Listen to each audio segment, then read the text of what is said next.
안녕하세요.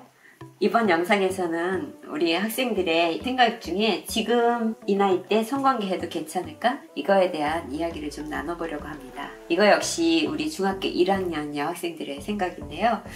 1학년 때 저하고 성교육을 안 하고 2학년 때 전입을 온 학생이 있었거든요. 성교육 시간에 질문 중에 다른 학생은 아무도 안 쓰는 질문, 우리 언제부터 성관계 할 수 있어요? 라는 거를 물어보더라고요. 역시 공부를 한 것과 안 한 것은 차이가 있는 것 같습니다.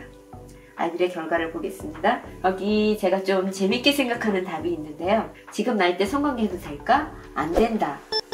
다른 성교육 시간에 배웠는데 성관계는 책임을 질 수 있을 때 하는 건데 지금은 책임을 못 진다는 고정관념보다는 지금은 집도 뭐도 할 수 없어서 안 된다 이렇게 답을 했어요. 그러면 성관계 하시는 이 영상을 보시는 분들 다 집 있으신가요? 댓글에 생각을 좀 적어주시면 좋을 것 같아요. 우리 중학생의 생각이에요. 그리고 제가 이제 수업 시간에 하는 것 중에 10대에 여자친구와 남자친구와 성관계를 했는데 임신했다는 사실을 알게 됐을 때 어떻게 할 것인가 이런 것들을 나눠보는 시간이 있어요. 그럴 때 아이들이 책임진다 이런 이야기를 하거든요. 어떻게 책임질 건데? 라고 제가 물어봐요. 그러면은 엄마한테 맡겨요 라고 대답을 하거든요. 그래서 엄마가 과연 그 아이를 책임질 수 있을까? 그래서 아이들이 아기를 낳는 거를 굉장히 쉽게 생각을 하고 키우는 걸 쉽게 생각하는구나 라는 이제 생각을 하게 돼서 우리 학교에서는 매년 1학년 입학하고 나면 임신 육아 체험을 시켜요 아이들하고. 그래서 아이들이 임신복을 입어보고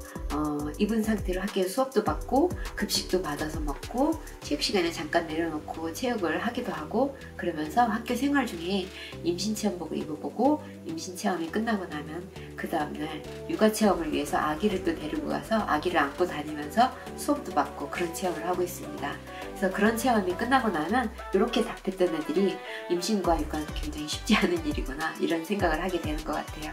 그렇지만 아이들은 한 2시간에서 4시간 정도 체험을 하고 있어서 실제로 10달 동안 임신을 하시는 어머니의 마음을 다 알 수 있을까? 그거는 잘 모르겠어요. 그래도 학교에서는 아이들이 그런 체험을 통해서 책임이라는 것을 느낄 수 있도록 노력을 하고 있어요.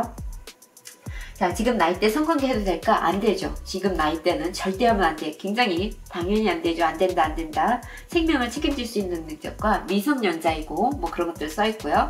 아니요. 아무래도 우리들은 어리다 보니 자궁, 질 같은 게 성인보다 더 약하지 않을까 싶어요. 아이들이 굉장히 깊은 생각을 하고 있죠. 조금 위험할 수 있으니 나중에 커서 하는 게 나을 것 같아요. 실제로 청소년기의 여성의 자궁 입구의 세포 구조와 성인이 됐을 때 세포 구조가 많이 다르다고 합니다. 그래서 너무 어린 시기에 성관계를 시작하는 것은 나중에 성인이 됐을 때 자궁암 발병 위험을 높이고 있다고 해요. 그래서 너무 어린 나이에 성숙이 다 끝나지 않은 나이에 성관계를 하면 위험한데 또 이렇게 아이들이 써주고 있기 때문에 수업 시간에서 그 부분을 짚어서 아이들하고 이야기를 해볼 수 있겠습니다. 이 아이는 상관없다. 서로를 책임지고 피임을 잘하는 거면 상관이 없다. 단 책임을 질 수 없다면 가위표. 그 다음에 자기 취향이지 괜치 그래도 난 싫음. 개인 취향이지만 난 싫다. 그런 것들이 있고요. 여기 빨간색으로 된 거는 분홍색으로 된 거는 다른 친구들의 댓글을 보고 요 모둠에서 결론을 낸 거예요. 체결 땅땅땅 하고 낸 거. 책임을 질 수 있다면 하지만 돈, 시간 등 아직 어리기도 하고 공부도 해야 하고 자기 관리를 못한다. 상관없다는 의견도 많았지만 거의 같은 생각을 하고 있는 것 같다. 책임을 질 수 없기 때문에 지금 시기에는 적절하지 않은 시기라고 아이들이 생각하고 있는 것 같습니다. 그 다음 모둠으로 넘어가 볼게요. 자, 여기도 안 된다는 게 대세인데요. 될 것 같다가 있어요. 자신의 욕구이고 강제적이 아니면 할 수 있기 때문이다. 모텔이 아니어도 집에서 할 수 있다. 성관계에 관해서 아이들이 모텔에서 해야 된다고 생각하는 경우가 굉장히 많아요. 그래서 모텔에서만 일어난다 이렇게 생각을 하고 있더라고요. 성관계를 꼭 모텔에서만 하나요? 밑에다 댓글을 달았어요. 바로 뭐 하기 싫으면 안 해도 됩니다. 하고 싶으면 해도 된다. 근데 책임에 대한 이야기가 굉장히 많습니다. 여기는 해도 되긴 하는데 피임이 중요하다. 왜냐하면 하면 안 된다는 법이 없기 때문이다. 청소년은 성관계 하면 안 된다라는 법이 없기 때문에 해도 된다. 그렇지만 책임에 대한 부분을 아이들이 많이 써놨어요. 당연히 해도 되죠. 근데 지금 애기 감당하실 수 있겠습니까, 어머님? 그렇게 써놨어요. 그래서 감당하기 어렵다. 그런 부분이 있고요. 여기는 상대방을 정말 사랑하고 성관계 후 뒷감당을 책임질 수 있다면 해도 괜찮을 수도 있어요. 근데 이 부분에서 아까 마찬가지로 어떻게 책임질 건데? 라고 물어보면 답이 없죠. 그래서 아이들이 결국은 본인들이 책임질 수 없다라는 쪽으로 넘어가고 있는 것 같습니다. 그 다음 모임은 역시 마찬가지로 성관계 하는데 책임의 부분에 대한 되게 많고요. 그 다음에 여기에 지금 나이 때 성관계해도 될까? 그렇다. 생리를 시작한 친구는 정말 하고 싶다면 해도 된다. 이 글에 대한 근거가 뭔지 모르겠어요. 생리를 시작한 친구는 성관계 해도 된다. 그래서 아이들하고 생리와 성관계의 관계가 무엇인지 한번 이야기 나눠보는 시간을 가졌고요.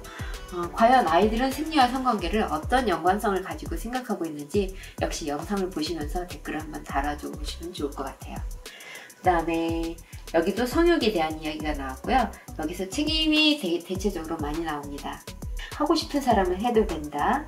그 다음에 성관계가 뭐가 나쁘나요? 인간의 본성이 나쁘다고 하면 이건 무엇인가요? 성관계는 인간의 본성이라고 생각하고 있는 것 같죠. 그 다음에 이 모듬에서 자기네 모듬에 댓글 달린 것 중에 가장 베스트 댓글을 저희가 뽑았었거든요. 베스트 댓글은 성관계를 한다고 해서 꼭 아이가 생기는 것이 아닙니다. 콘돔이라는 피임 도구를 사용하면 되기 때문이죠. 성관계를 하는 것은 자신의 마음이기 때문에 알아서 잘 해결한다면 괜찮습니다. 이렇게 댓글을 달았어요. 이런 콘돔이라든지 피임 도구에 대한 이야기들이 나오기 때문에 아이들하고 이런 수업이 이어지고 나서 계속 이어지는 수업에서는 콘돔이나 피임 도구에 대한 이야기를 연결해서 하게 됩니다.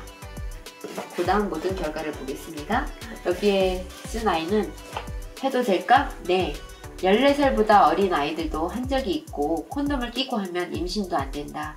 호기심일 수도 있고 임신일 수도 있지만 어쨌거나 난 해도 되는 걸로 알고 있다.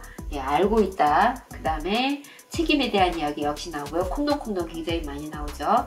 나중에 책임은 누가 지는 거죠? 무슨 일이 생겨서 혹시 임신이 되면 누가 책임지죠? 하지 말라는 법은 없지만 적어도 하지 말아야 되는 건 기본 상식 아닌가요? 임신만 조심하면 된다.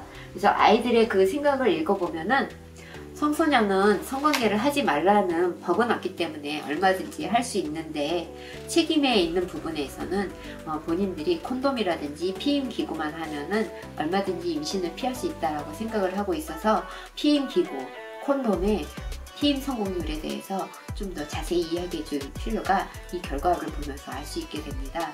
그래서 책임 부분에 대해서도 아이들하고 좀 더 이야기 나눠볼 수 있어요. 그러면 이 영상을 보시는 분들은 아기가 생기면 어떤 책임을 져야 되는지, 얼마나 많은 책임을 져야 되는지, 어떻게 책임을 지고 계시는지 한번 댓글을 달아봐 주시면 좋을 것 같아요. 그래서 오늘 아이들하고 지금 나이에 성관계 해도 될까? 책임, 피임, 이런 것들에 대해서 이야기 나눠봤습니다. 이 영상이 마음에 드셨다면 구독과 좋아요, 알림 설정 부탁드립니다.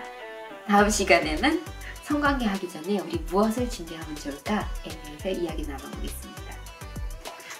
안녕!